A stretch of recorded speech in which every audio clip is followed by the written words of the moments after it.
What's going on, you guys? Welcome to another episode of the No Matter What podcast. My name is Sina. My name's Rafa, the co-host. Yeah, my name's Moises. I'm an addict. Welcome, Moises, to the podcast. I'm glad that you made it. How was your day today? It was good, man.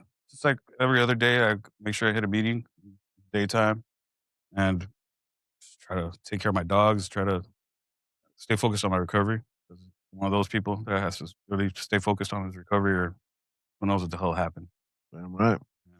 So let's just jump into it, huh? So, what is treatment to you?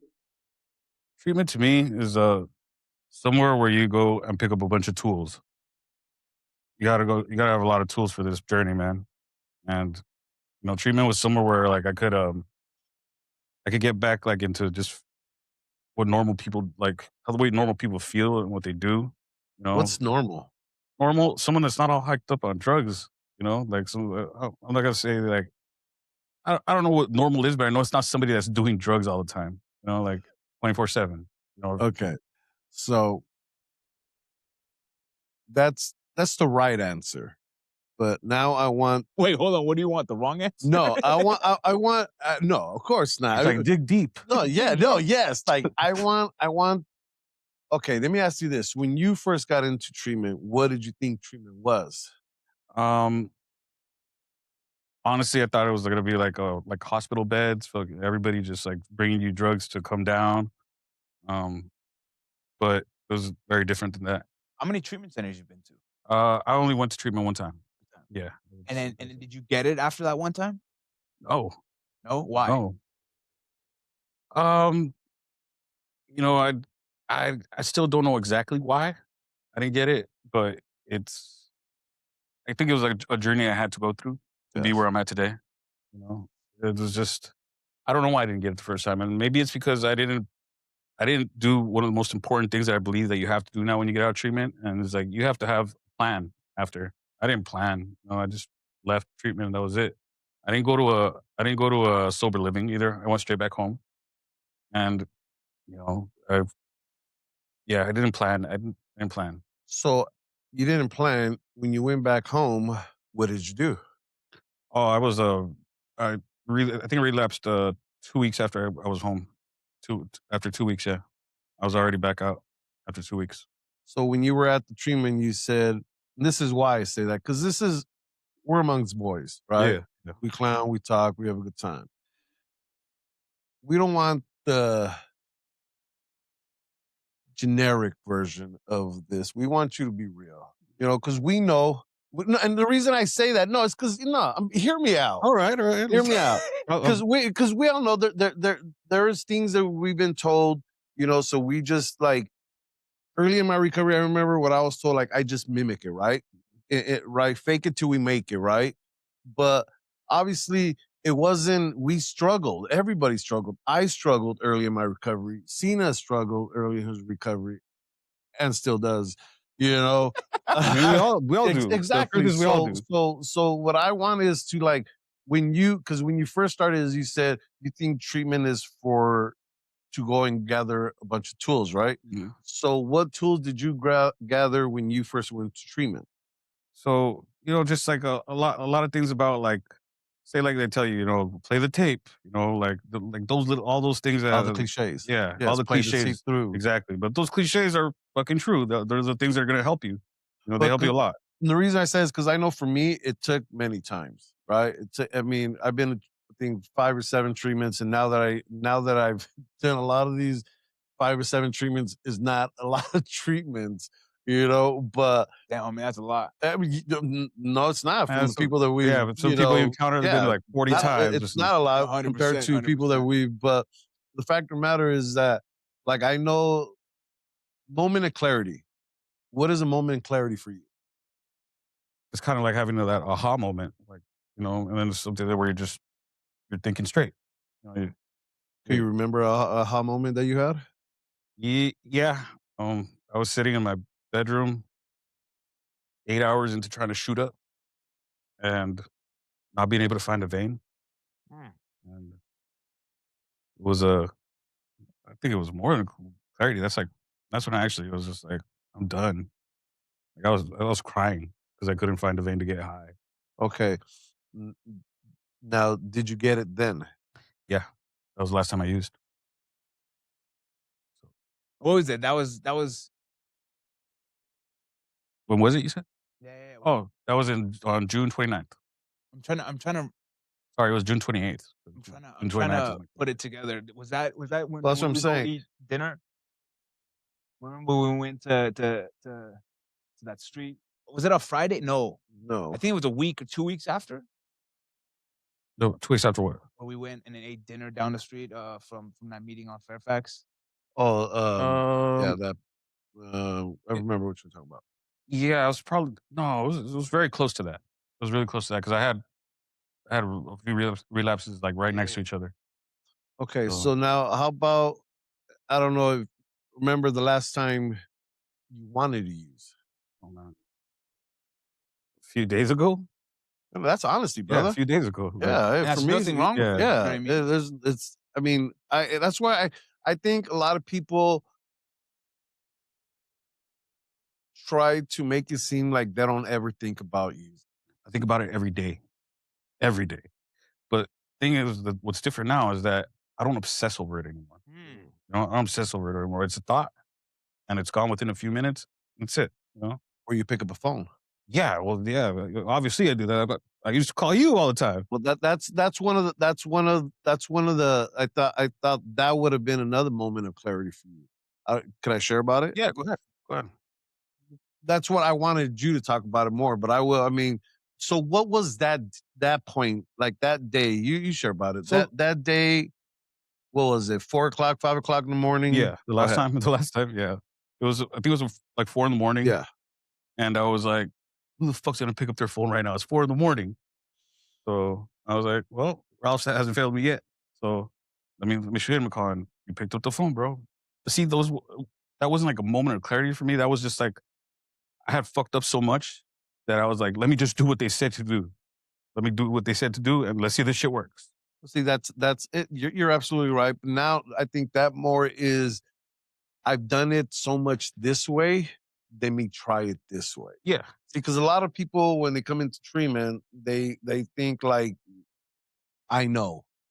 You know, a newcomer's favorite phrase is, "I I know. know, I Yeah. know, Yeah, I know." AKA telling the like, Exactly. subliminally telling the other So, person to but shut when up. we come into treatment, everybody tries to think that they know best, and they're just gonna come in and do it this way. But what we keep doing is like, if nothing changes, nothing changes, right? Mhm. So for you, right there, you had your moment of clarity already. You were done using. You were tired of that life, but you had to do something different. You had to reach out because we had Mhm. many conversations, Yeah. about, dude, just pick up the fucking phone. Because Yeah. I mean, a lot of people don't understand like how much that helps. Like having the ability to trust somebody else, and just trying it. I mean, and for whatever reason, it worked, right? I mean, because look at, you're doing great right now. Yeah, I think a lot of people, like, underestimate, like, how much power that has. Like, it actually works. I never thought a phone call to somebody would stop me from using. But flip it on the other end, how crazy is that you think a phone call to the connect is going to make everything better? Yeah. I don't At that point, I don't think we're thinking about that, right? I don't think we're thinking about that, No, of but course not. But we got to think about it. It's in the way we think about things. Our perspective in life, our perspective in anything. Like I was shared about it the first time. Like we got to change the way we think, and it starts with that part right there. For me, like I used to never want to call another man for help, right? Like that made me feel less than, made me feel like a pussy, made me feel like I was soft or whatever the case may be. But I had an old timer once told me that I had to change the way I thought about it because no matter what, I was in gangs and I always had to call my big homies, to do certain things, or I would have to call the connect to get certain things. Why wouldn't I do it for my recovery? Yeah, for me, it was more. It's not that I didn't want to call another man. It's just like I didn't think it would work. And once I know something works, I'm fucking doing it. Why wouldn't I? So I was already. There had been a few times that I called you previously before that, Yeah, and it worked. So I'm like, that's what I'm gonna do. I'm just gonna call somebody. I remember I locked myself in the bathroom, I and I remember. was calling you. I Oh man, remember, and I even told you like get out of that bathroom, walk to your mom's house, and call me when you got to your mom's house. yeah. I said make sure you call me when you.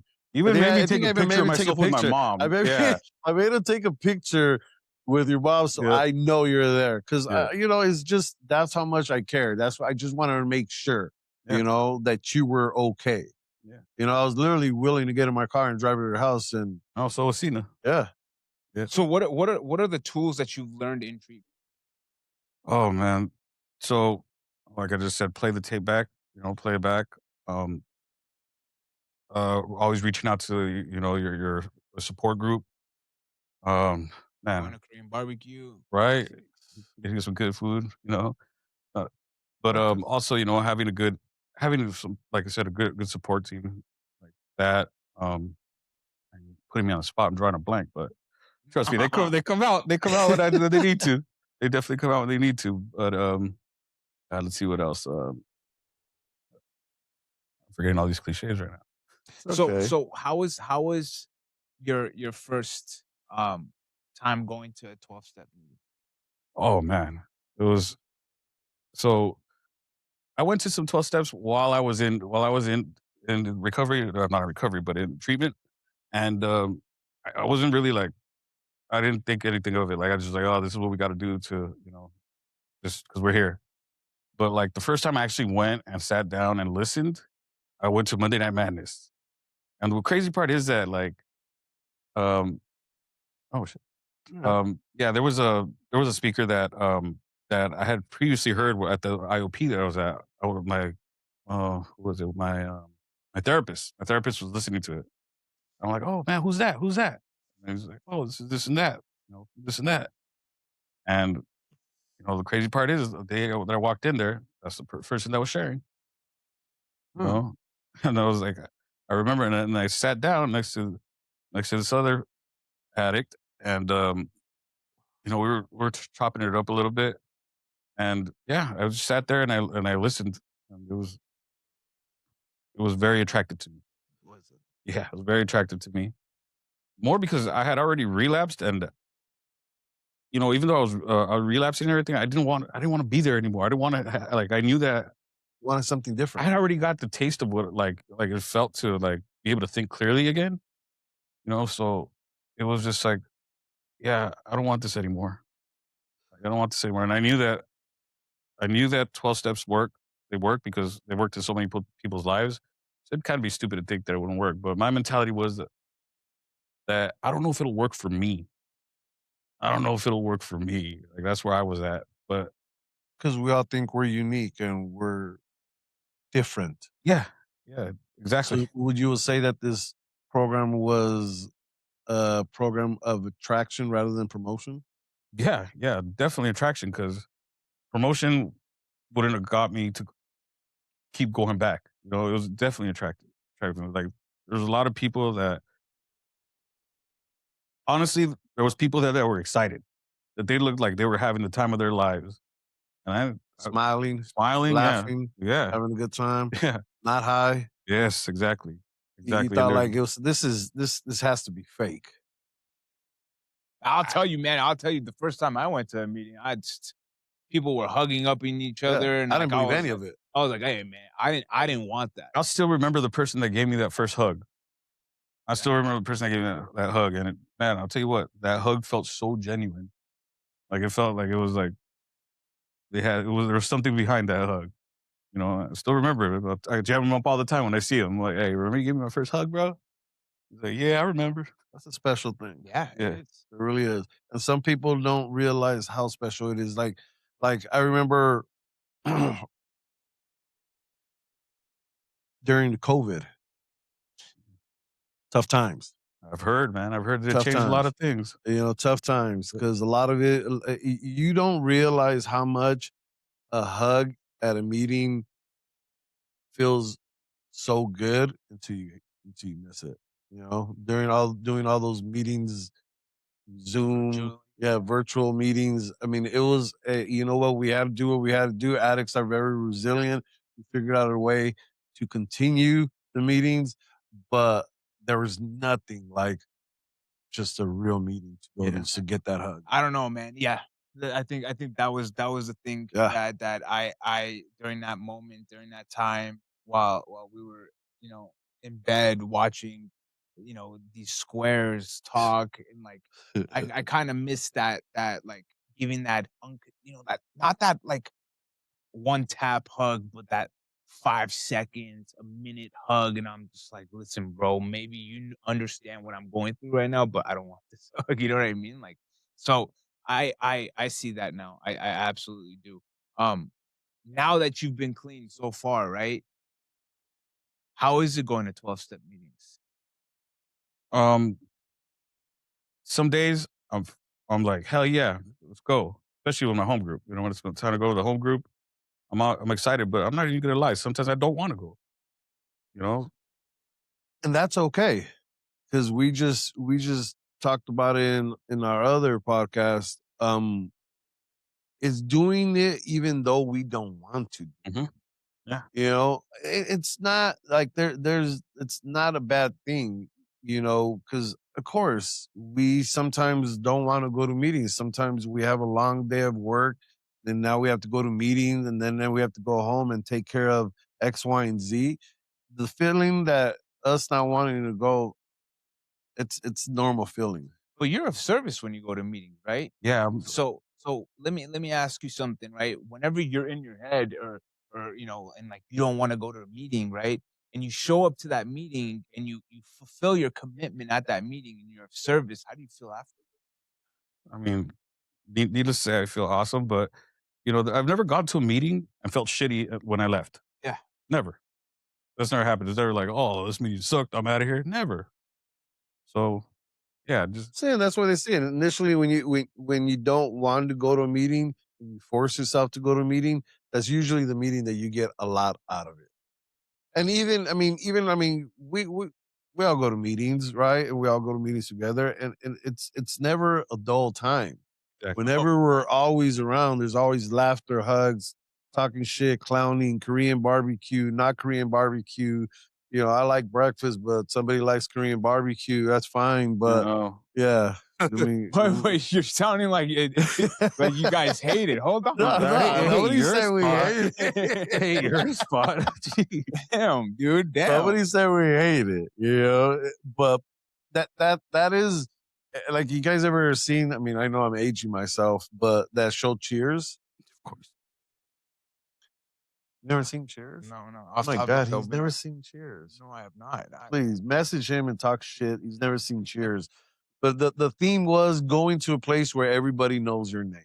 Yeah. That was like their theme of that show, going somewhere where everybody knows your name. And that's where I think meetings is like, that walking to a meeting and everybody saying, "Hey, what's up, Rafa? Hey, singer. Hey, Moises." Like that there's really nothing like that. Yeah. I I go to a lot of meetings, man. I just finished my 90 and 90. So I got to go to a lot of What's meetings. that? So whenever you get to a 12-step program, they tell you to try to do 90 meetings in 90 days. You know, and at first you don't understand why, but once you get to the tail end of it, you're just like, oh shit, that was very crucial. Explain to us why it is crucial. Listen, we know, Yeah. Yeah, but But the they yeah, viewers, the viewers are probably somebody that doesn't know anything about it, and they're like, "What the hell is a 99?" yeah. Explain to the viewers what a 90/90 is, and then what it helps you with. Okay, so a 90 is just like it sounds. You do 90 meetings in 90 days, and the reason I know it's so crucial now is because not only does it get you into the swing of going into meetings every day, like yeah, meetings every day, or at least it gets you in the because it's something that it's a lifestyle change when you Yes. start doing all that. It's a lifestyle change. So you got it gets you into the swing of that, but more importantly, it helps you build a foundation. Helps you build Yes. a foundation. You get to meet a lot of people. And that's, those are all very crucial things in this new life that we embark on, because we all know that we got to leave behind a lot of stuff when we do this. This recovery thing ain't easy. You gotta change everything a lot of the times. So, that right there is what helps you build that foundation. What was the what was the toughest thing you had to leave behind? Just people, not really places or things, because at the tail end of my addiction, not my addiction, but like my active using, I was at home in my room for like the last 3 years. So, but people was really hard. You talked about foundation. What does your foundation look like right now? Oh man, that's great. It's sturdy, man. Ain't nothing blowing that house down. You know, like I got a lot of people in my life that care about me now, like genuinely care about me. I got people I could call at any time of the day that they'll drop whatever they're doing to come help me. And I've I know a lot of people. I've learned a lot about the program, learned a lot about it. Just going to all these meetings, you start learning, taking a little bit from here, taking a little bit from there. But I think the fellowship plays a big part in this. So I've learned to just get out of myself, like, because I'm not really a social person, but getting out of myself, going up to people that I don't know, asking them for their phone number, talking Okay. to them, making phone calls, calling different addicts. There's a dude that I call every morning. We talk every morning for like about an hour, and we don't always talk about recovery. We shoot the shit, you know, like having a friend, but like it's crazy. I haven't like I was- so I hadn't I've never had a relationship with another man like that before. It's funny that you say that. And first of all, I want to commend you. I want to give you a lot of credit and a lot of props because we both seen you walked in. We both seen you re-walk in, you know, and you never stopped. You Yeah. kept coming. And that's what I think a lot of people struggle in is when they slip and bump their head and, that pride and ego takes us fucking out, and keeps us out sometimes for a long time. You kept fucking coming back. I didn't fucking have a choice. You guys would chase me down. Well, this is true. This is true. I We didn't have a did. choice. We did. Yeah.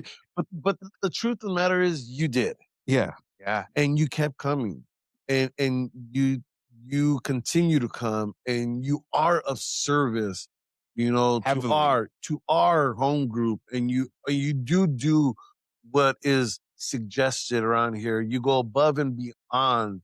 You go to meetings, like you said, the 90-90, and you take suggestions. And not a lot of people do that. And that's what it takes. Like you talked about your foundation. And when I hear people say that, and I'm like, yeah, okay, whatever, bro. But I know your foundation is fucking solid. And I want to Solid. give you credit. Thank you, Yeah. man. And Thank you. I really want to give you credit. Thank you. And I got to give credit to my sponsor, man. Of course. Gotta give credit to my sponsor. That Of that dude course. is. I feel like like a lot. It took me a while to get into this whole higher power thing because I've never been a spiritual person or anything. But that's one of the first things I started believing, that like my God of my understanding put that dude right in front of me, man, when I needed it. Amen. Amen. 'Cause And it definitely helps when you have a solid motherfucker like that in your corner. yeah, So let me ask you something, right? In your active addiction, like you didn't get to travel, you didn't get to do anything, you just trapped in your house, right? mm, yeah. What Well, about you know what? I did do a little bit of traveling, but most of it was at home. Like what I about traveling to a dope dealer? the real dope dealer. Nah, but yeah, I did do a little bit of traveling because during my active addiction, when I say that I was stayed in my room the whole time, I mean I stayed in my room as far as my any like s- uh extra time that I had, because I still took care of business, like when I was, but that was about the only thing. But even though I was doing that, it was slowly, everything was slowly slipping away. Aggressive. Yeah, everything was You slowly would have slipping lost it away. all. Yeah. Yeah, for sure. Where when I thought I was handling business, I probably wasn't handling it as good as I should have. Because one of those like I never believed when they used to say that you slowly lose everything, but you fucking slowly lose everything, man, and you're not even noticing it when it's happening. I remember because you said a little while ago, you never thought you'll have a relationship with another man, right?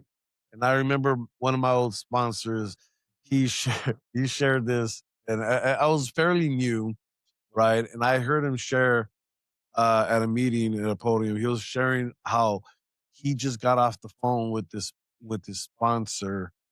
He got off the phone with the sponsor, and it was the most intimate conversation he's ever had with Mhm. another man, right?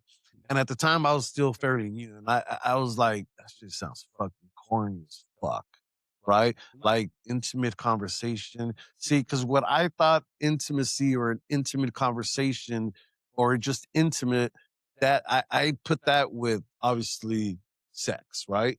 But what I've learned through the rooms and with talking with other men is that that has nothing to do with that. You know, we're having an intimate conversation right now, Yeah. you know, and I thought that was corny when he said that, right? But fast forward, you know, I've worked my steps. I've been around for a minute and I'm sharing at a meeting, right? And I'm going on and I'm talking about because I like before I go speak, I usually have a conversation with my sponsor, right? And so I was up there and I was like, you know what? I just got off the phone with my sponsor. You know, it's the most intimate conversation I had with another man. And I was like, wait, did I just say what I heard about my old sponsor saying? I used to crack jokes about that, but now I'm using it. So talk about having that intimate relationship with another man. What does that help you with in your recovery? Because that is crucial.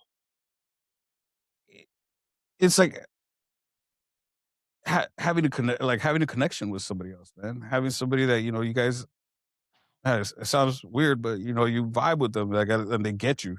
This person gets you. Like they've they might not have gone through the exact same things that you've gone through, but they get it because they've gone through something similar.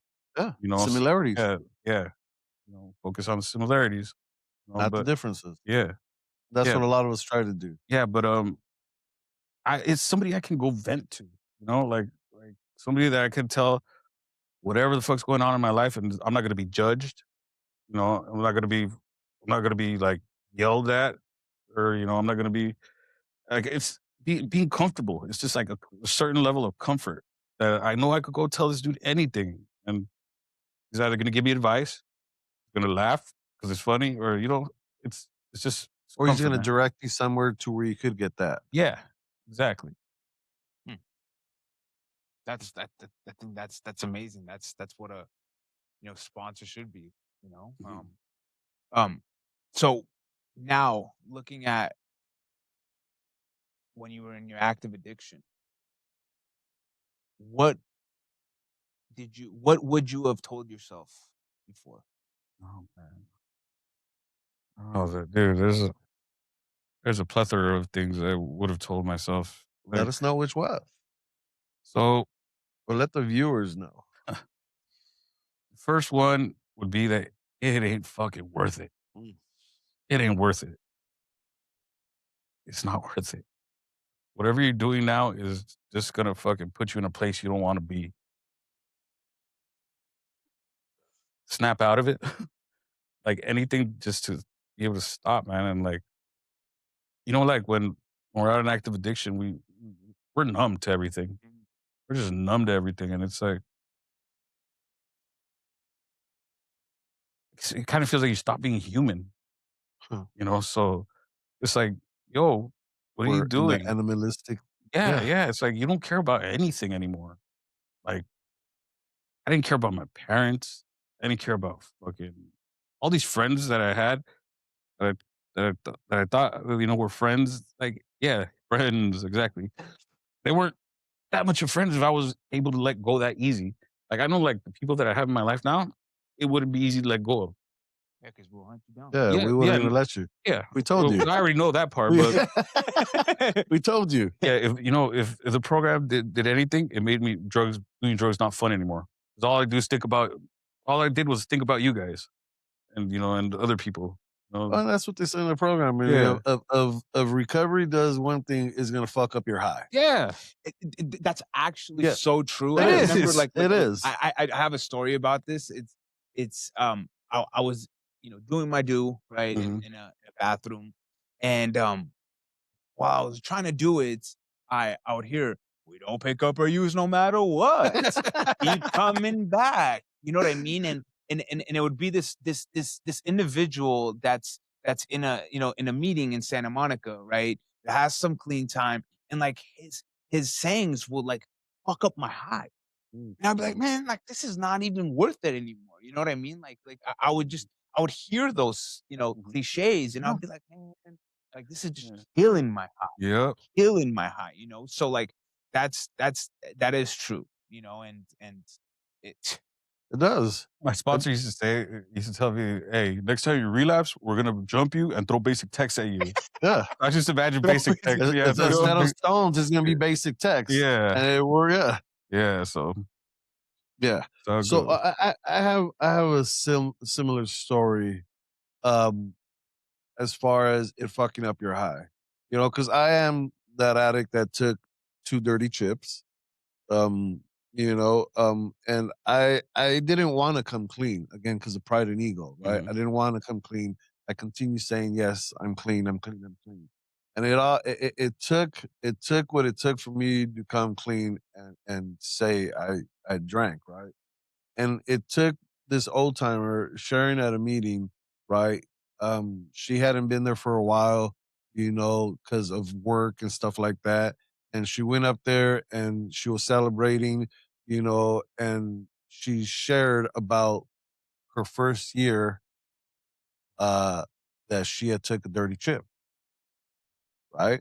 And I was sitting back with the hood on. Like, you guys know me, I'm a social butterfly, right? I go around, I talk to everybody. I was not that. Yeah, You you're know, always involved in meetings. Yeah, Yeah, I like was sitting I sit I would sit back with my hood on, right, and I heard that and I was like, "Yeah, okay, I see what you're doing." Like, yeah, like, cause my God yeah, speaks to everybody else, right? Like, sometimes I need to hear a message from somebody else. So I heard that, right, and I was like, "I'm still not coming clean. mhm, I'm gonna hold my mud." I still had that old mentality of, uh-uh, taking this shit to the grave, right? So next week comes around, like, I made it through that meeting without telling anybody yet. Like, nope. I was like, next week I'm gonna go to the meeting. I'm still gonna do what I do, right? She's not gonna come back. She made it to this one meeting for whatever, and she was actually there again, right? mhm. And she was there actually. She didn't. She was celebrating it this time. That one she just showed up. This time she was celebrating, I think like 29 years, right? And I was like, okay, well, she's not gonna share the same story. She shared it last week. That ain't gonna happen. That don't happen. You know. And for whatever reason, when she went up there and she was sharing about it again, I felt. I didn't feel. She was looking right at, and she shared the same damn thing. Damn. Talk about your higher power working for you. Exactly, right? Yeah. She shared about it again. She goes, "I remember my first year clean. I took a dirty chip, and I'm here, and I'm celebrating now, 29 years." So if anybody has taken dirty chips before, you could always come clean, Yeah. And I was like, "Man, fuck that." I went outside, and I was like, "She's not gonna come outside, little old lady." You know what I'm saying? She came outside, and she made a beeline straight to me. She walked up to me. I had my hood on. She goes, "What's wrong?" I said, "Nothing." She said, "Okay." She turned around and walked away. I said, "Wait, hey, Mhm. hey, hey." I said, "Something is wrong." She goes, "I know." And I told her the truth. It's the first time I actually told it. That would scared the shit out of me. Like, what the fuck? Yeah. But talk about my higher power, speaking through other people. Yeah, that's why I would been Has scared. that ever happened to you? Yeah, I mean, speaking through other people, yeah, yes, and maybe not as much as I would wanna think it has, but yeah, it definitely has in a few times. I mean, I'm still early in my recovery, so I'm sure it's gonna happen a lot more as I go on. But yeah, I've had a few times where either my sponsor tells me something and I'm like, "That's exactly what the fuck I'm going through right now," you know? That's exactly it. Yeah. That's exactly it. Mhm.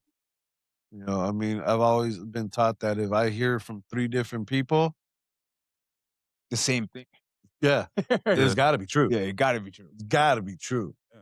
That happens more often than not around here, especially with the group of men that you got in your corner. Yeah. Like that's one of the things that I'm most grateful for, man. The group of men that I've been able to make friends with.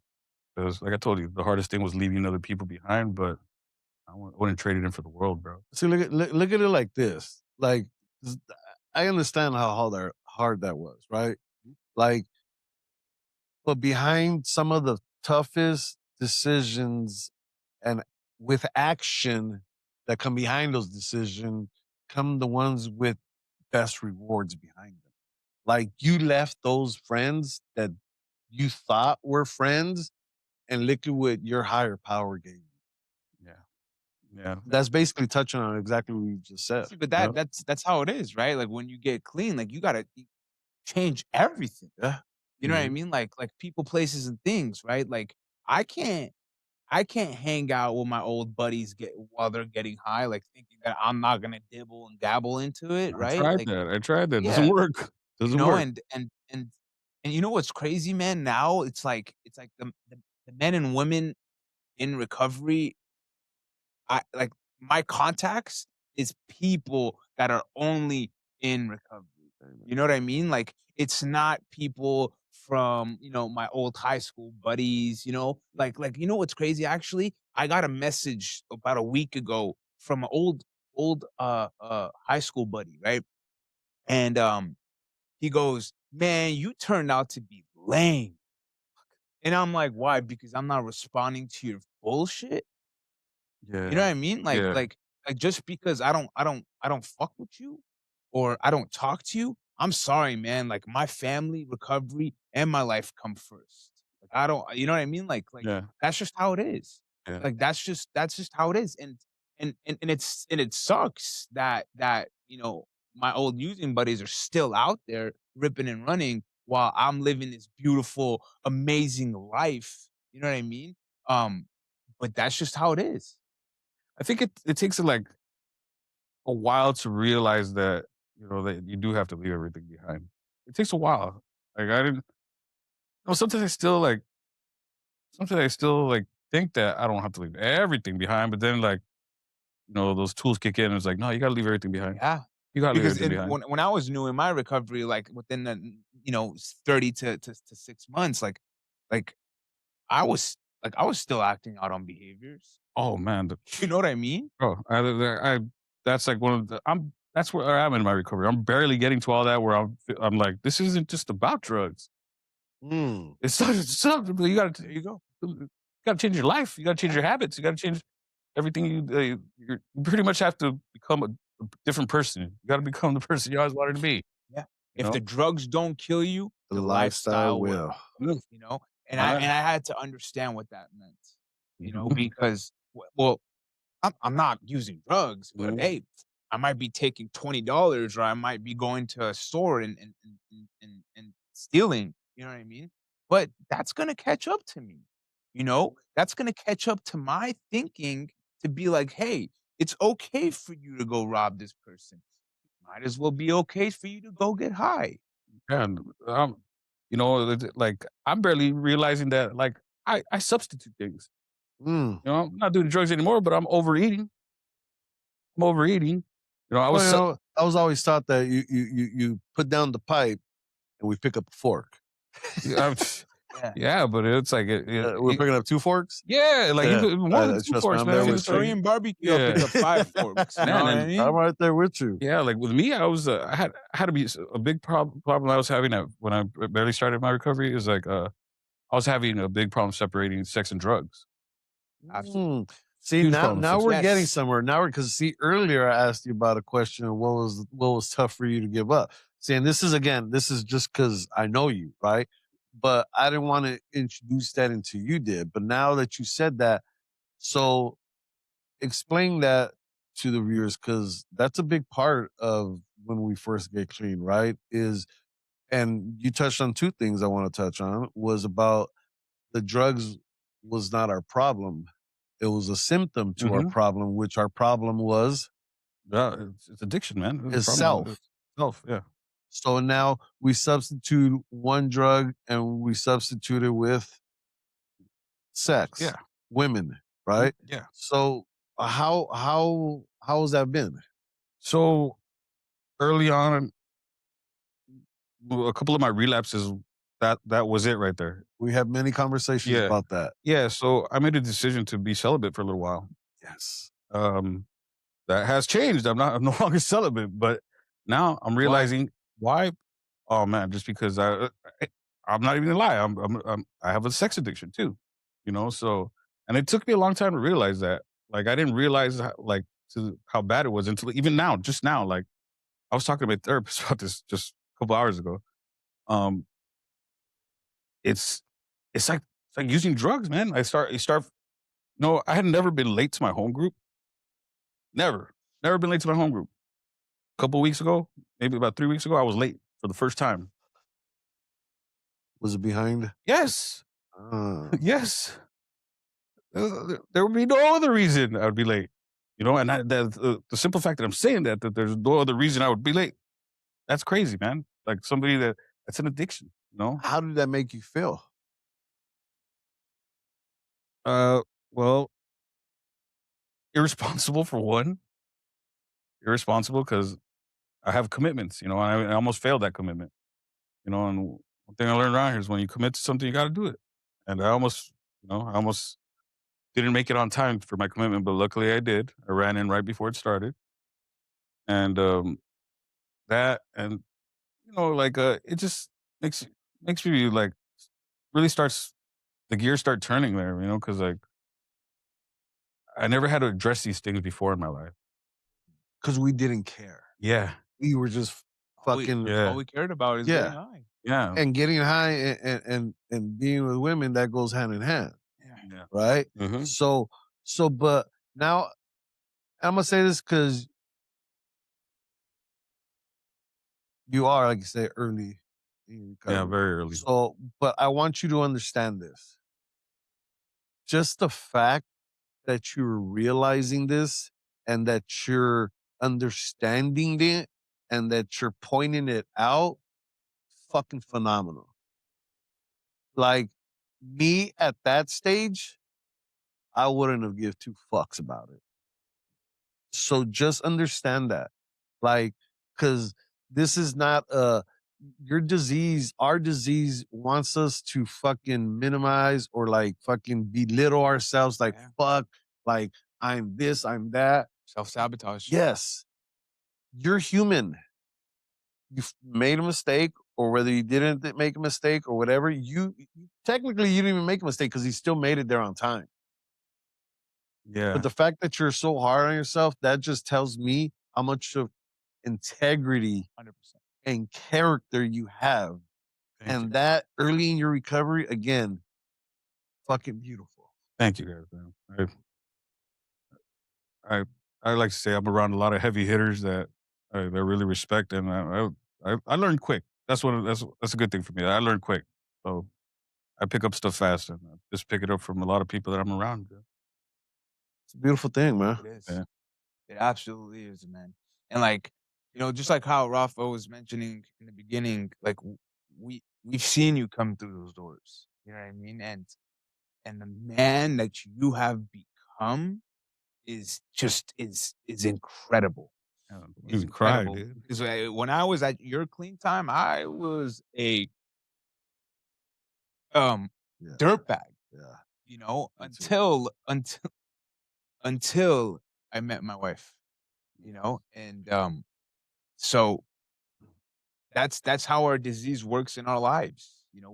We remove one addiction, here comes another one. Mhm. You know what I mean? Like for me, it's like now for me, my addiction is work, and then my addiction is spending money on stuff that I don't need. You know what I mean? Yeah. Like it, Cadillac problems. you know what I mean? Right. It's wild.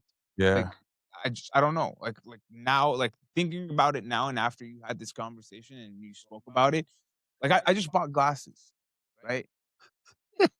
And now I'm just like, I Right. don't. why do I want these There's glasses? some cool glasses. It's Yeah. they're amazing, like, don't get me Nice. wrong, but in my perspective, in my mind, at that time while I was buying these glasses, were like, work is gonna come through my eyes. Every single message that comes up, I will see. What do we call that? Justification, And rationalization. rationalization. Put your finger down.